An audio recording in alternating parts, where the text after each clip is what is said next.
നമസ്കാരം സുഹൃത്തുക്കളെ, everything happiness ചാനലിലേക്ക് സ്വാഗതം ചെയ്യുന്നു.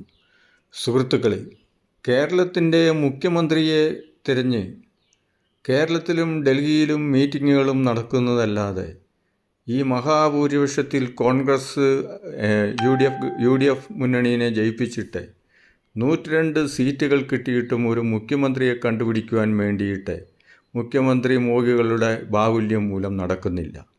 സുഹൃത്തുക്കളെ, കേരളത്തിലെ പിണറായി വിജയൻ ഗവൺമെൻറ്റിൻ്റെ ദുർഭരണത്തിൽ കക്കുക മുക്കുക നക്കുക എന്നുള്ള മൊത്തം ഉള്ള ഗുണ്ടായിസ ഭരണത്തിൽ പൊറുതിമുട്ട് കമ്മ്യൂണിസ്റ്റുകാരും ജനങ്ങളെല്ലാവരും കൂടെ വോട്ട് ചെയ്ത് കേരള ജനതയ്ക്ക് ലോകത്തിൽ തന്നെ ഒരു സല്യൂട്ട് കൊടുക്കേണ്ടതായ രീതിയിലുള്ളതായ ഈ വിജയം സമ്മാനിച്ചിട്ട് നേതാക്കൾ അവകാശപ്പെട്ടത് 15 സെക്കൻഡും കൊണ്ട് മുഖ്യമന്ത്രിയെ കണ്ടുപിടിക്കുമെന്നാണ് പറഞ്ഞത്. ഇതുവരെയും ഇങ്ങനെ ആളുകളെല്ലാവരും ക്ഷമകെട്ട് ഘടകകക്ഷികളും കൂട്ടുമുന്നണികളും ഒക്കെ പൊറുതിമുട്ടിയിരിക്കുകയാണ്.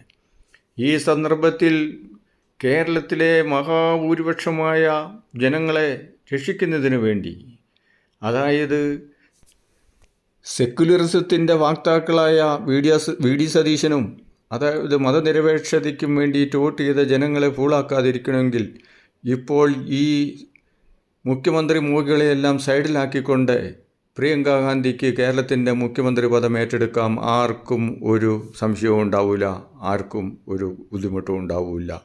ജനങ്ങളും കൂടെ നിൽക്കും, യാതൊരു പ്രശ്നവുമില്ല. വി ഡി സതീശനും മറ്റുള്ള മുഖ്യമന്ത്രി മോഹികൾക്കൊക്കെ നല്ല നല്ല പോർട്ട്ഫോളിയോ കൊടുക്കാം. അത് കോൺഗ്രസ് ഗവൺമെൻറ്റിന് ചെയ്യാൻ പറ്റിയ ഏറ്റവും നല്ല ഒരു ഉദാഹരണമായിരിക്കും. ഇപ്പോൾ തന്നെ ഭരണപരിചയം എവിടെയുണ്ട്? ലോകത്തെ തന്നെ ഞെട്ടിച്ചുകൊണ്ട് തമിഴ്നാട്ടിൽ തൊട്ടയലോക്കത്ത് വിജയ് എങ്ങനെയാണ് മുഖ്യമന്ത്രിയായത്, അതോടൊപ്പം തന്നെ ബാക്കിയുള്ളവരും കൂടെ പിന്തുണച്ച് ഇപ്പോൾ ഭൂരിപക്ഷ ഗവൺമെൻറ്റായി മാറി. നമ്മുടെ പ്രൈം മിനിസ്റ്റർ നരേന്ദ്രമോദിജി പ്രധാനമന്ത്രിയായി അധികാരമേറ്റെടുത്തപ്പോൾ പരിചയം കൊണ്ടാണോ പ്രധാനമന്ത്രിയായത്? അതേപോലെ തന്നെ ഓരോ സ്റ്റേറ്റിലെയും പുതിയ ന്യൂ ട്രെൻഡിൽ വരുന്ന മുഖ്യമന്ത്രിമാരാരും ഭരണപരിചയം കൊണ്ട് ഒന്നുമല്ല.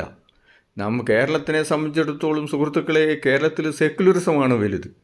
ദുർഭരണത്തിനെതിരെയാണ് ജനങ്ങൾ വിധി എഴുതിയത്. എത്രയും പെട്ടെന്ന് ഒരു പുതിയ ഗവൺമെൻറ് ഉണ്ടായി ഈ അയ്യപ്പ കൊള്ള സംഘക്കാരെയും സ്വർണ്ണക്കൊള്ളക്കാരെയും ഈ കവടന്മാരെയും ഈ ബ്യൂറോക്രസിയിലെ മാഫിയകളെയും കക്കുകയും മുക്കുകയും നക്കുകയും ചെയ്ത് സംസ്ഥാനത്തിനെയും രാജ്യത്തിനെയും കൊള്ളയടിച്ച് ഇവന്മാരെയെല്ലാം തുറുങ്കിലടക്കി ഇവരുടെ സ്വത്തുക്കൾ കണ്ടുകെട്ടുകയും ചെയ്യുന്ന സ്റ്റേണായിട്ടുള്ള പ്രിൻസിപ്പിളുള്ള നയചാതുര്യമുള്ള നയമുള്ള ഒരു നേതാവാണ് വരേണ്ടത് സുഹൃത്തുക്കളെ.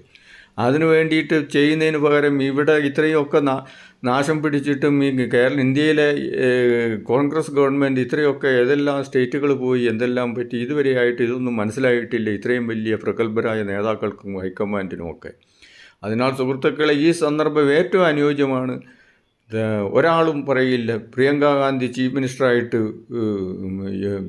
ടേക്ക് ഓവർ ചെയ്തുകൊണ്ട് നല്ല നല്ല പോർട്ട്ഫോളിയോകൾ വകുപ്പുകളെല്ലാം മറ്റുള്ള ആളുകൾക്ക് നേതാക്കന്മാർക്കൊക്കെ കൊടുത്ത് ഈ കേരള സംസ്ഥാനത്തിനെ ഇന്ത്യ രാജ്യത്തെ രക്ഷിക്കാൻ പറ്റുന്നൊരു സുവർണ അവസരമാണ്.